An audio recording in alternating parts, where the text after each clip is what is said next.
A gente recebe muitas perguntas, seja por e-mail ou seja nos comentários dos vídeos do nosso canal. E também conversando com as pessoas que vêm até aqui para trazer um aparelho, para bater um papo. E eu reparei que muitas perguntas são recorrentes, muitas dúvidas são frequentes. Percebo que várias pessoas também têm essas dúvidas. Então eu vou procurar fazer aqui uma série de vídeos do canal respondendo essas perguntas. Eu acho que vai ajudar bastante gente. E então eu escolhi aqui aleatoriamente 10 perguntas, 10 dúvidas que nos chegaram. E eu vou tentar responder rapidamente, sem muitas explicações técnicas, mas para situar a pessoa nesse universo. Porque em áudio, nada é 100% certo. Tudo é sujeito a interpretações e críticas. Antes de responder as perguntas propriamente ditas, deixe-me dar aqui uma breve explicação. Na área de áudio, existem muitas questões que são técnicas. Então, o que é técnico, não tem o que discutir. Agora, muitas coisas são subjetivas. Depende da opinião da pessoa ou então do gosto da pessoa. Por exemplo, eu não gosto de música muito alta. Tem gente que só quer música alta. Eu não gosto de um certo tipo de música. Outras pessoas adoram. Então existem pelo menos 3 fatores que influenciam do que eu posso responder. Uma é a parte técnica. A parte técnica é a parte técnica. Não tem muito o que falar. Outra coisa importante são o gosto da pessoa e a verba, quer dizer, de que tipo de equipamentos estão falando, equipamentos baratos, equipamentos de preço médio, equipamentos topo de linha. Então eu vou tentar aqui usar o bom senso, não para ser o dono da verdade, mas para poder ajudar quem está tentando entender um pouco mais a respeito de aparelhos de som ou de música, propriamente dita, para conseguir direcionar a sua pesquisa e para ir aprendendo cada vez mais. Porque na área de áudio existe muita coisa a ser aprendida. Eu mesmo, depois de 50 anos mexendo com isso, estou aprendendo a cada dia. Porque ninguém sabe tudo. Mas a gente precisa compartilhar com as outras pessoas aquilo que a gente já aprendeu ou que a gente acredita ser verdade. Pode ser que amanhã depois eu mude de ideia, mas no momento é assim que eu penso. Pergunta mandada pelo Paulo, do Rio de Janeiro. Qual microfone você usa para fazer os testes das caixas de som? Antigamente, aí uns 30 anos atrás, talvez até mais, eu tinha um microfone de eletreto da Lesson, para o qual eu fiz um pré-amplificador que acertava a resposta do microfone para ficar o mais plana possível. Que o microfone de eletreto ele já tem uma resposta bastante linear, mas eu notei que ele tinha algumas deficiências nos médios e nos agudos, então eu fiz um pré-amplificador onde eu ajustei para que ele desse a resposta mais plana possível. Depois começaram a sair os microfones já calibrados, que você já compra ele assim de fábrica. Os 2 microfones foram furtados. Mas antes disso, eu já tinha começado a fazer as medições usando o celular. Então eu notei que certos celulares tinham a resposta do áudio bastante plana. Então eles tinham precisão suficiente para fazer as medições que eu precisava nas caixas de som. Que para você medir caixa de som, você não precisa ter um microfone extremamente preciso. Ele tendo uma variação aí de 1 dB, 2 dB, está excelente. Então, antes mesmo do furto, eu já tinha começado a usar celular. Mas é preciso dizer que não é qualquer celular. Geralmente os celulares de preço médio para cima, eles têm uma boa resposta. Mas os mais baratos eu notei que eles cortam, tanto nos graves extremos como nos agudos, aí acima dos 8, 9 kHz. Então é preciso fazer alguns testes, se você quiser usar o seu celular, precisa ver se ele tem uma resposta aceitável. Então, atualmente, eu estou usando o celular para fazer as medições, conforme eu tenho mostrado nos vídeos sobre caixas de som. Pergunta do Niércio, de Recife. Vale a pena usar um equalizador? Será que ele vai melhorar a qualidade do meu som? Essa é uma pergunta que divide opiniões. Para algumas pessoas, o equalizador é fundamental. Para outros, é horrível usar equalizador. Não se deve usar. Agora, vamos entender primeiro o que é melhorar o som. Qual é o problema do seu som? O que você nota nele? Que o equalizador ele vai simplesmente acertar a resposta de frequência. Ou vai modificar a resposta de frequência. Ele não vai tirar outros problemas, como por exemplo ruídos, distorções. Muito pelo contrário, ele pode acrescentar ruídos e acrescentar distorções. Agora, vamos entender o seguinte.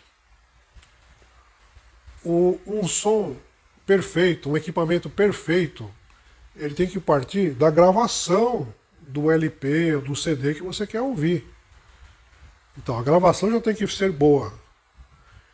Aí, saiu da gravação, por exemplo, um LP, um CD, ou um streaming, ela vai passar por algum dispositivo. Um toca-disco, um toca-CD, uma conexão de internet. Vai ser capturada ali, vai ser amplificada, vai passar pelas caixas de som e vai chegar no ambiente. Então, o ambiente também faz parte do som. Ele tem que ser tratado.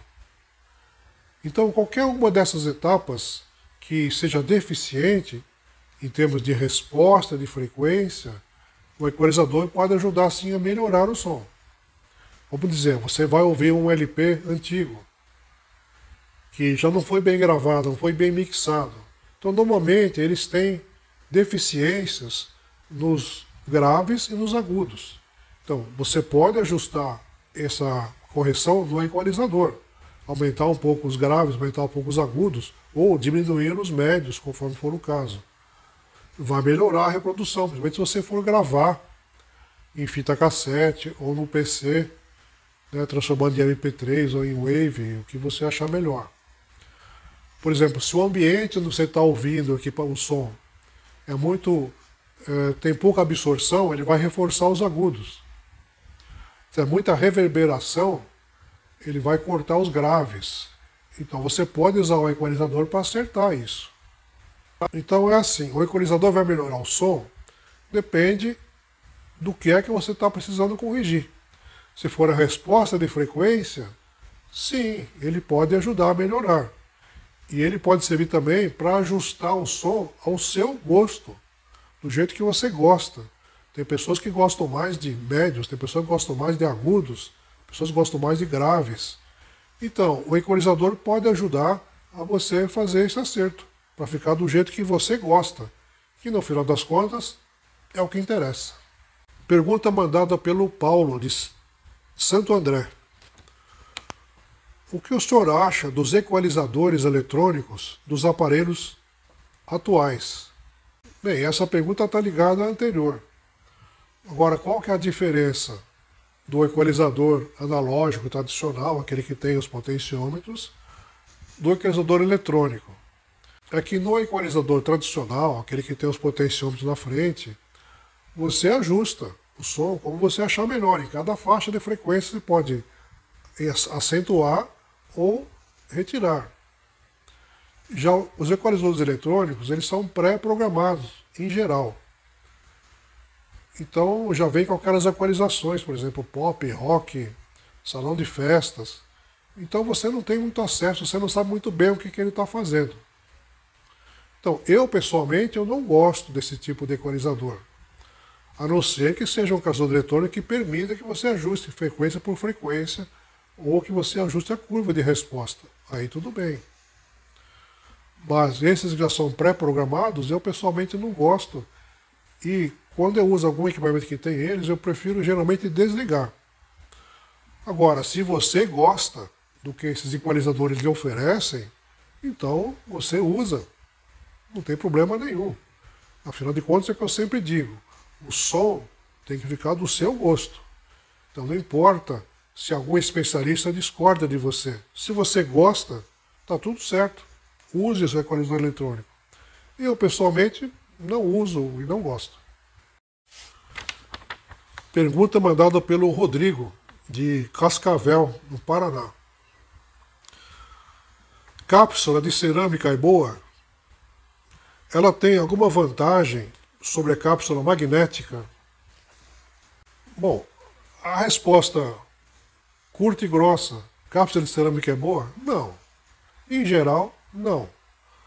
Agora, é claro que se você comparar uma cápsula de cerâmica de alta qualidade com uma cápsula magnética de baixa qualidade, pode até ser que a cápsula de cerâmica soe melhor, mas eu acho difícil isso acontecer. Por quê?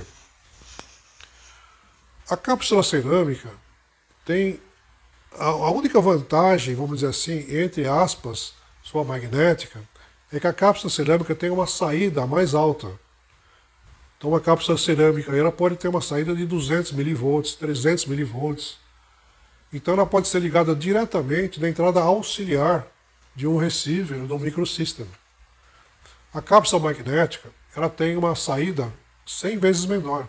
Por exemplo, 3 mV, 5 mV, no máximo aí uns 10 mV. Então a cápsula magnética precisa ser amplificada para chegar no nível da entrada auxiliar. É a famosa entrada fono. O que a entrada fono faz? Ela amplifica o sinal da cápsula magnética para chegar no nível da entrada auxiliar, que é aquela que vai trabalhar o pré-amplificador do teu receiver ou amplificador conjugado. Agora, o pré-amplificador de fono tem uma outra função muito importante, ele faz uma equalização, é a chamada curva RIAA. RIAA é o nome da entidade americana de normatização que padronizou a resposta. Então, quando um LP é gravado, os graves são atenuados e os agudos são acentuados, para compensar a deficiência da própria mídia. Então, quando você vai ouvir aquele disco, tem que ser feito ao contrário. Agora, a cápsula de cerâmica ela não tem essa equalização. Ela praticamente repassa o que está no disco. Então, normalmente, a cápsula cerâmica ela vai ter um acréscimo nos agudos e vai ter menos grave. Então, o som dela já não é legal. Outra coisa, as cápsulas de cerâmica geralmente usam agulhas de diâmetro muito grande. Então, elas não penetram profundamente no sulco e não captam aqueles pequenos detalhes da música, que é o que faz a diferença entre um bom som, um som de qualidade, de alta fidelidade, e um som de segunda categoria. Ao passo que nas cápsulas magnéticas você pode usar agulhas, não só agulhas cônicas, como é o caso das cápsulas de cerâmica. Você tem as agulhas elípticas e as multielípticas, que são ainda mais sofisticadas. Então as agulhas elípticas têm uma área de contato bem menor, então ela consegue penetrar nos mínimos detalhes dos sulcos do vinil. Agora, as cápsulas de cerâmica são usadas, foram usadas e continuam sendo em tocadiscos mais baratos para você usar em microsystems ou em amplificadores ou receivers que não têm a entrada fono. Porque a cápsula de cerâmica, como eu expliquei, ela pode ser ligada direto à entrada auxiliar. Mas não espere um som de alta fidelidade. Em geral, as cápsulas de cerâmica têm um som bastante precário, para não dizer outra coisa.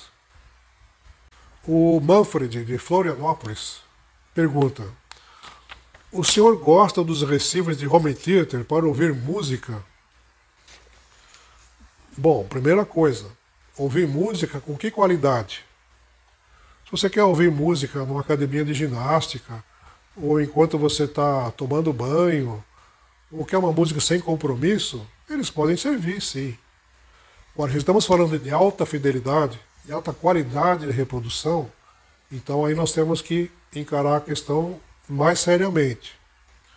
Então, a primeira coisa que nós temos que levar em conta é o seguinte: que categoria de receiver nós estamos falando? Porque existem receivers de home theater bastante simples, bastante baratos. E tem equipamentos de altíssima qualidade e caríssimos. Então é claro que você não pode comparar um receiver de $100 com um de $5.000. É impossível a comparação. Normalmente, aqueles recibos mais simples, baratos, eles vão ser ruins, tanto para você escutar música, como para escutar filmes, que é para o que eles foram projetados e fabricados. Agora, vamos falar de recibos de qualidade média para cima. Normalmente, eles têm uma reprodução linear. Alguns deles possuem controle de graves e agudos, como os receivers antigos, receivers vintage. Mas muitos deles só tem aquele equalizador eletrônico que eu já comentei, que você acerta o som, tipo rock, pop, teatro, cinema, estádio de futebol e por aí afora. Bom, eu não gosto desses controles. Geralmente eu desativo, deixo ele funcionando no modo estéreo normal. Aí ele vai funcionar como um amplificador normal, um amplificador vintage. Existe um outro problema também nos receivers mais baratos, que muitos deles usam amplificadores classe D, que eu vou falar com eles mais adiante. Os amplificadores classe D, eles não podem se comparar em termos de qualidade de som com os amplificadores classe A e classe AB. Em geral, amplificadores classe D entregam um som de baixa qualidade. Então eles são usados principalmente nos aparelhos portáteis. Mas eu não vou falar sobre isso agora, vou deixar para falar mais adiante. Agora, os receivers de home theater de qualidade média para cima, geralmente usam amplificadores classe AB, que são ótimos para alta fidelidade. Porque eles vão responder de 20 Hz a 20 kHz pelo menos. Sendo que geralmente eles têm também uma saída de subwoofer, que pode ajudar a melhorar muito a qualidade do som. Então, respondendo à pergunta, eu gosto sim dos receivers de home theater para escutar música, desde que sejam receivers de boa qualidade, de preferência com controle de graves e agudos, pode ser eletrônico, pode ser com potenciômetro mesmo, e desligando aqueles filtros tipo Dolby Surround ou os equalizadores que já vêm pré-programados. E claro, você tem que ter caixas compatíveis. Ou uma caixa full range, que você vai ligar direto nos amplificadores frontais, ou usando o subwoofer. Então você pode conseguir sim um som de alta qualidade com receivers de home theater, desde que eles sejam bons, compatíveis com as caixas e que você saiba fazer a configuração dele. Porque, via de regra, esses receivers são complicados de você fazer as configurações. A Pamela, de Miami, pergunta: o som do vinil é melhor mesmo? Como que o som do vinil se compara com o som do CD ou do streaming? Bom, Pamela, aí você está entrando num campo que tem muito de subjetivo. Então eu vou me limitar aqui à parte objetiva da coisa. Tecnicamente falando, o som do CD seria superior ao do vinil. E do streaming também, desde que você use uma empresa que faça streaming de boa qualidade. Que existem alguns streamers que são de baixa qualidade. Então, tecnicamente falando, o CD deveria ser superior ao LP. E o streaming pode ser superior ou inferior dependendo da qualidade do streaming. Tá, mas por que o vinil tem fama de ter um melhor som? Bom, aí depende da qualidade do equipamento que você está comparando. Porque para que o som do vinil seja bom, seja agradável, você tem que ter toda a cadeia de equipamentos no mesmo nível de qualidade. Então, por exemplo, começa pelo próprio vinil.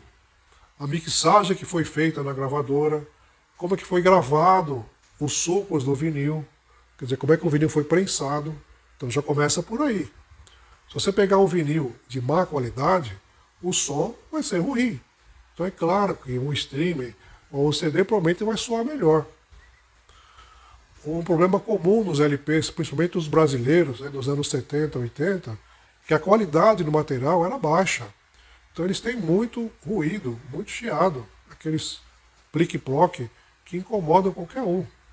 Agora, se você pega um LP importado, principalmente os novos, feitos com vinil de 180 gramas, eles têm um som muito bom.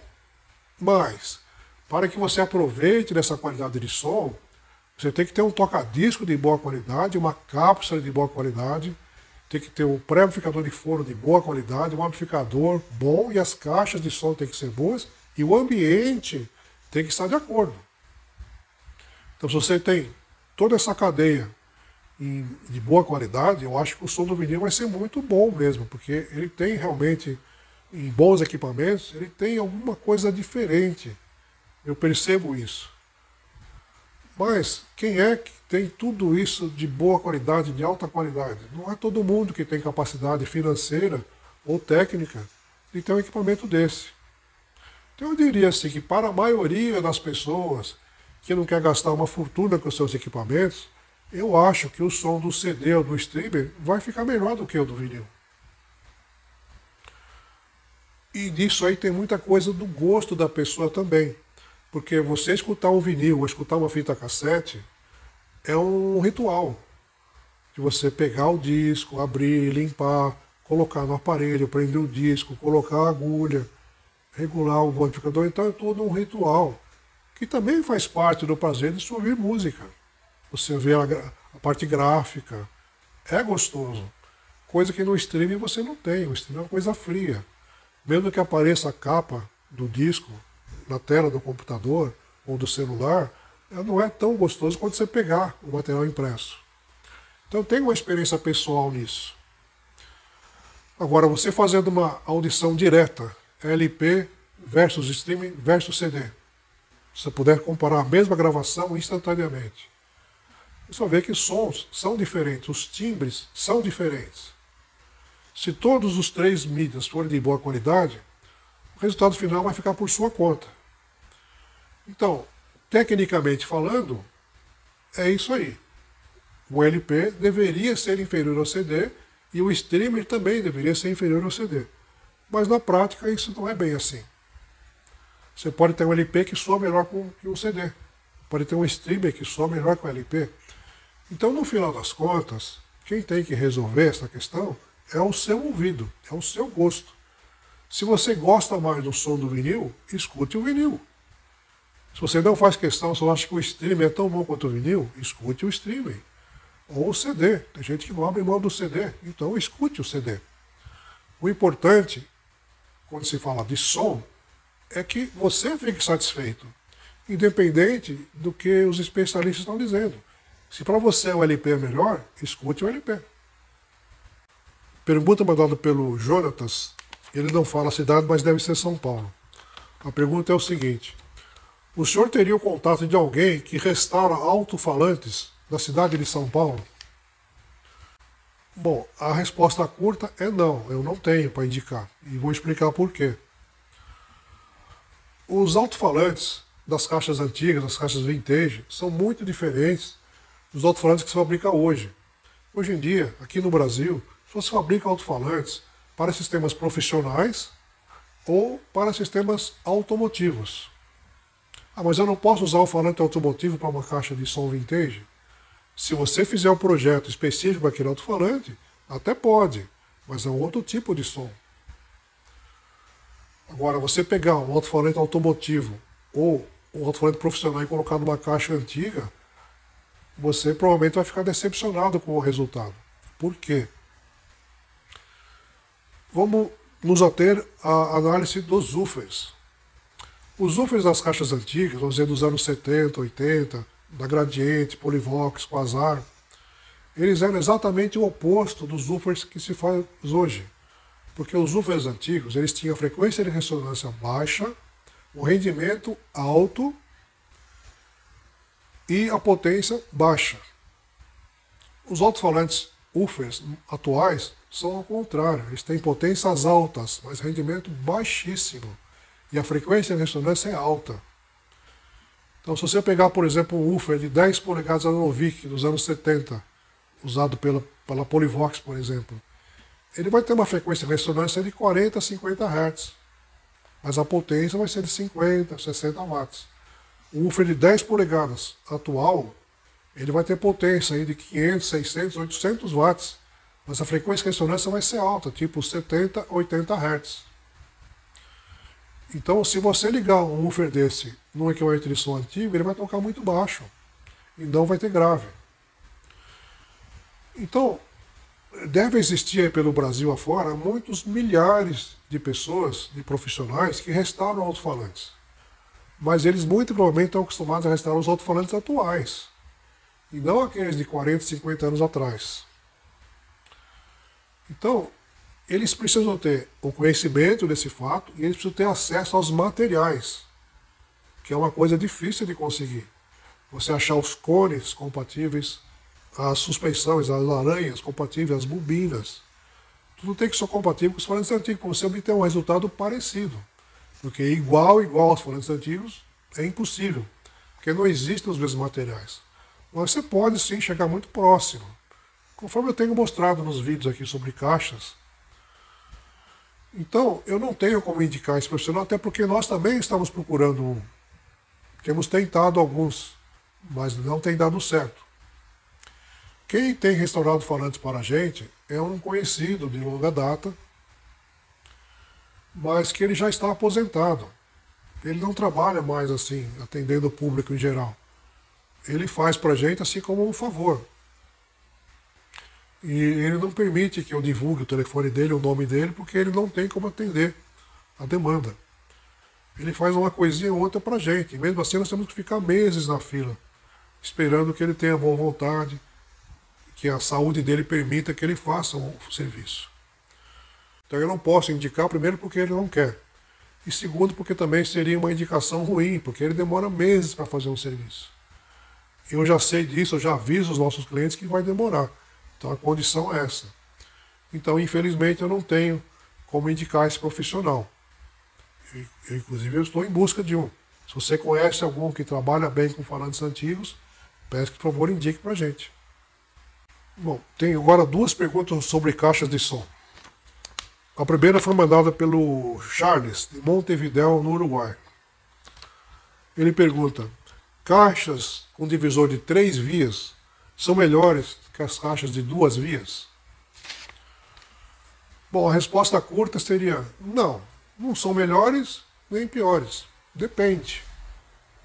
Depende do quê? Depende do projeto da caixa, depende do objetivo da caixa. Então, por exemplo, se você quer fazer uma caixa barata para trabalhar com equipamento de baixa potência, provavelmente ela vai ser de 2 vias. Agora, se você quer fazer uma caixa mais sofisticada, escolher o melhor ponto de trabalho, a curva mais linear dos falantes, então provavelmente a de 3 vias vai fazer melhor esse papel. E se for de 4 vias, 5 vias, é a mesma questão. Agora, por que um fabricante faria uma caixa de 3 vias se ele pode fazer de 2 vias? Então aí depende do que ele espera com aquele projeto. Porque por que a gente divide em 3 vias, ou 4 vias, ou 5 vias? Primeiro, para distribuir melhor a potência entre os alto-falantes. Então você pode fazer caixas de maior potência com alto-falantes mais fracos, que cada um divulga uma parte do espectro de áudio.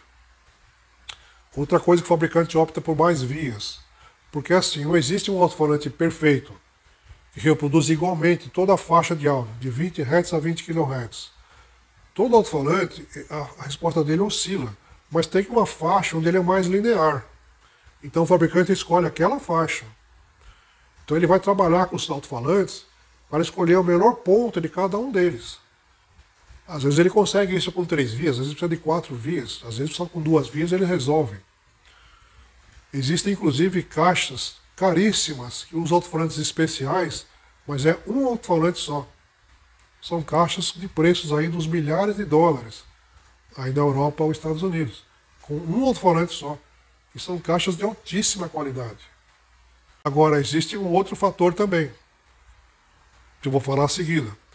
Para você ter 3 vias, 4 vias, o divisor tem que ser mais sofisticado, tem que ter mais componentes. Agora, cada componente ele consome uma parte da energia que o amplificador entrega na entrada da caixa até chegar no alto-falante. Então, quanto mais complexo for o divisor, mais desperdício de energia você vai ter. Então, respondendo à pergunta, caixas de 3 vias são melhor que 2 vias?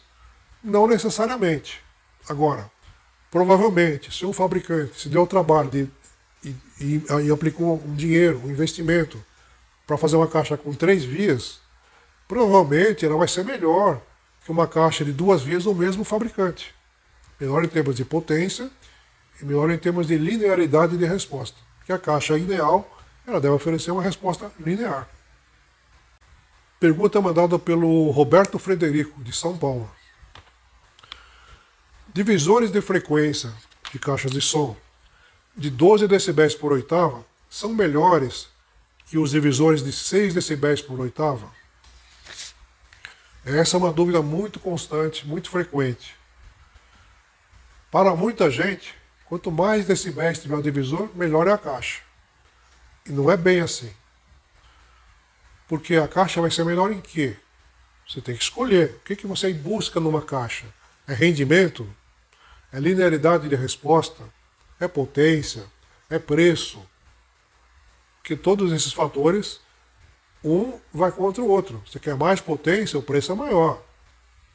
Você quer mais linearidade, você vai ter que usar mais alto-falantes e um divisor mais complexo. Mas vamos nos ater aqui a dois fatores: o rendimento da caixa e a linearidade de resposta. Para que eu possa explicar, nós temos que entender primeiro o que é uma oitava. Grosso modo, uma oitava vai ser uma frequência que é o dobro da outra. Então, por exemplo, eu tenho um sinal de 400 Hz. Qual que vai ser o sinal que está uma oitava acima? Vai ser o dobro. Então, 400 Hz vezes 2, 800 Hz. Então, 800 Hz está uma oitava acima do 400 Hz. Não é exatamente assim, tá? Eu sei, os músicos vão me corrigir. Mas, grosso modo, é isso. Então, você está em 800 Hz. 800 Hz. Qual que é a frequência acima? 1600 Hz. E assim por diante. E o que é o dB? O dB é uma maneira de medir a potência da maneira que os nossos ouvidos trabalham. Porque a nossa audição não é linear. Então, se você tem um som que tem o dobro da potência de outra, nosso ouvido entende que ele está apenas 3 decibéis acima. Então, a nossa resposta no nosso ouvido ela é mais... Quanto mais alto o volume, menos sensível ele fica. Isso deve ser fruto aí da evolução ao longo dos milênios da nossa audição.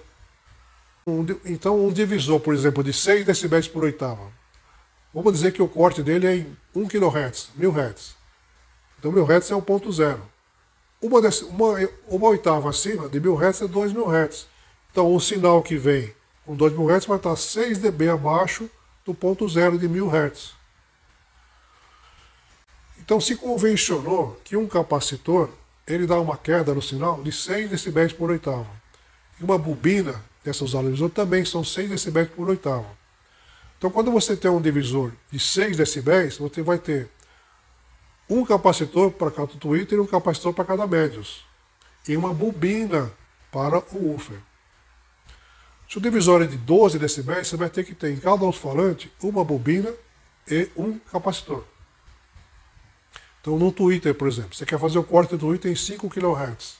Então, você vai calcular o capacitor que está em série com o tweeter. E você vai ter uma bobina em paralelo com o alto-falante. Essa bobina que fica em paralelo, ela vai consumir energia junto com o tweeter, como se fosse um alto-falante.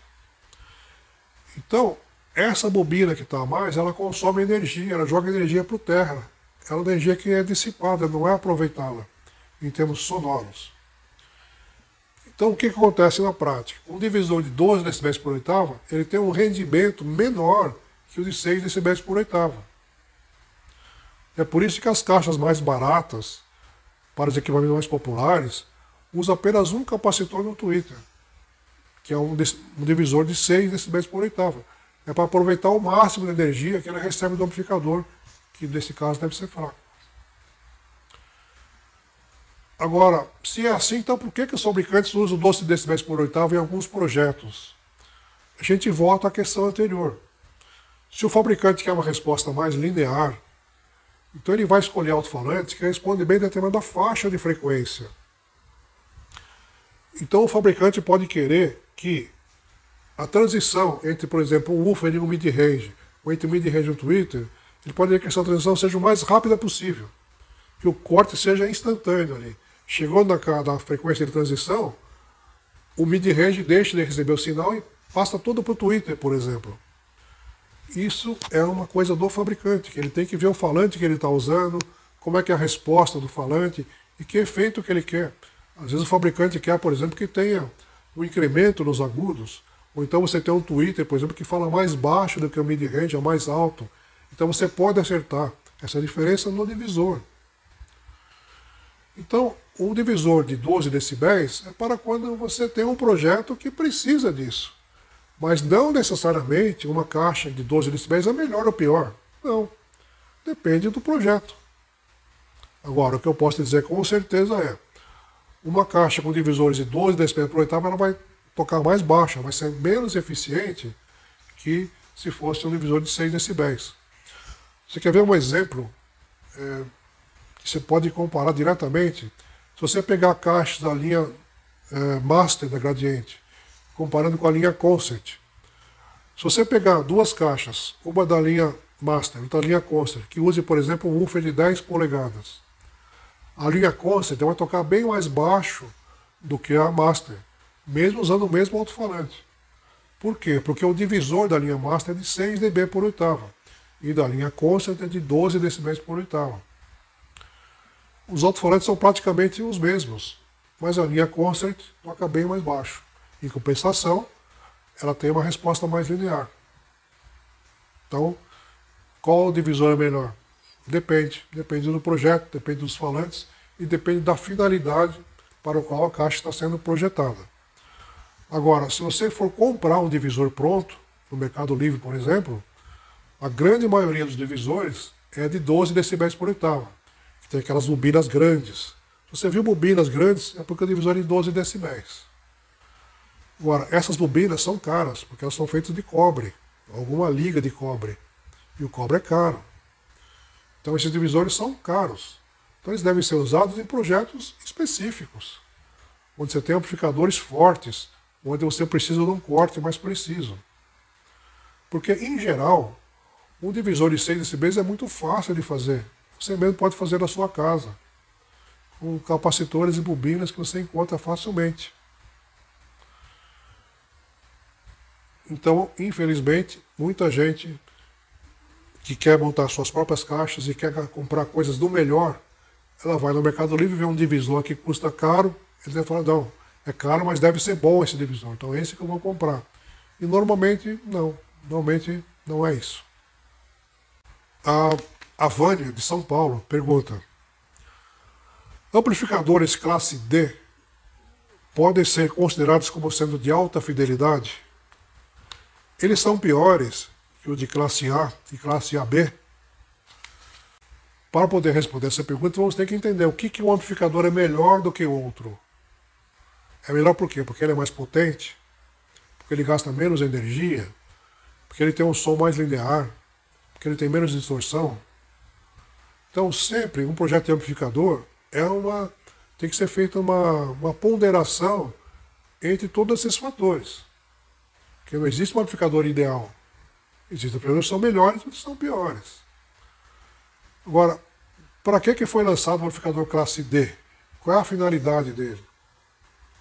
O principal objetivo é a redução do tamanho do amplificador e do consumo de energia. Então, por isso que os amplificadores classe D são muito utilizados em equipamentos portáteis.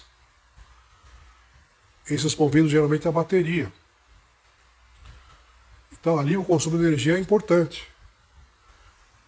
Agora, o amplificador classe D é o oposto do amplificador classe A. O amplificador classe A tem um dos sons mais perfeitos e mais gostosos, que é comparável com os amplificadores a válvula antigos. Até hoje, os amplificadores a válvula são fabricados, porque eles têm um som mais quente, mais gostoso. Porque as válvulas trabalham em classe A. Então, é possível também fazer amplificadores de classe A com transistores. Mas o problema é o consumo de energia. Isso é fácil de comprovar se você analisar, por exemplo, os amplificadores da Gradiente, da série Compo, que vinham com o Super A ativado. Esses amplificadores esquentam muito.